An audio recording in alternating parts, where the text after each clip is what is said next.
Well, if you ever tried to sell your home before, you know that it can be rewarding, but it takes a lot of work. Not only the work that you have to do on the home itself, but the work of finding who will help you sell it. Yeah, we're getting some insight this morning from Realtor Troy Trumm of Keller Williams Realty. Good to see you, Troy. Welcome Thanks back. for coming in.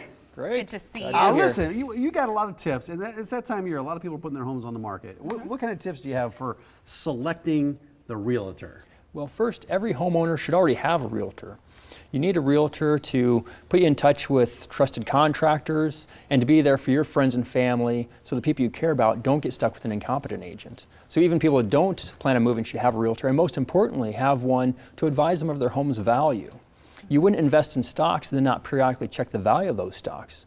A home is most people's most valuable asset, so it's important to keep track of the value of that home.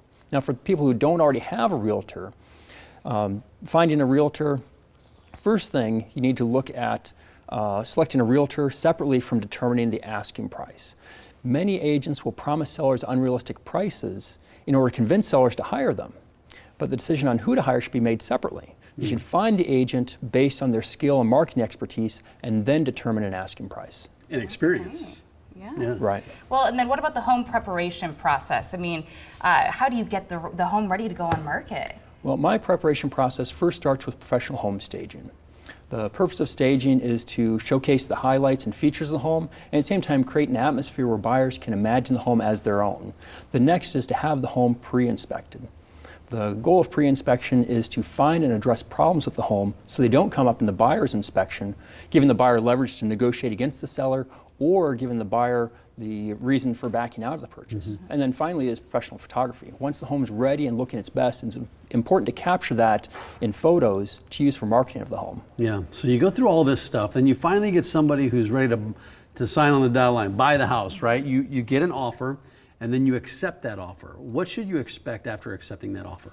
Well, the two most significant events that happen after accepting an offer are first the home inspection and then the appraisal. The home inspection gives the buyer an assessment of the property's condition, including all its structural and mechanical components, and gives the buyer an opportunity to request repairs or opt out of the purchase. And the appraisal protects the buyer and lender from overpaying for a home. If a home doesn't appraise for the purchase price, the buyer can renegotiate the price with the seller, or if they'd like, they can cancel the purchase and move on to another home. Now, after all that's done, what about closing day? What happens then? Well, on the closing day, the buyer's lender will wire money in the amount of the mortgage to the title company. The buyer will sign off paperwork finalizing their mortgage and taking title in their own name. And the title company will pay off the seller's mortgage, prorate the property taxes, and issue the seller a check for their proceeds. Seems like a lot of work that goes into that, Troy. Are there any shortcuts out there to avoiding some of those steps? I mean, I'm sure there's people that are looking for shortcuts through this whole process. Well, there are. I have a list of buyers, dozens of buyers who are looking for homes, many of which will buy homes for cash with no contingencies and no inspections, and even let the seller select the closing date. So if there's somebody who's looking for selling their home, before they put it on the market, they should call me, because I may be able to sell it without ever putting it on the market, so they can avoid the hassle of showings and all the preparation. Right. That sounds like a good situation for both parties involved if their goals line up with each other.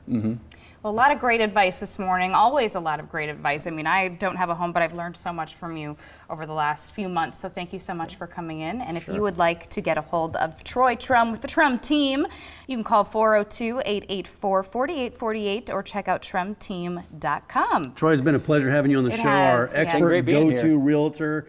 Any questions we had about buying or selling homes, you were there for the answer, so we appreciate your time. Sure. And if I do stay in Omaha and get a home someday, I'll give you a call. All right. Thank Thanks, you. I appreciate it. Well, yard game.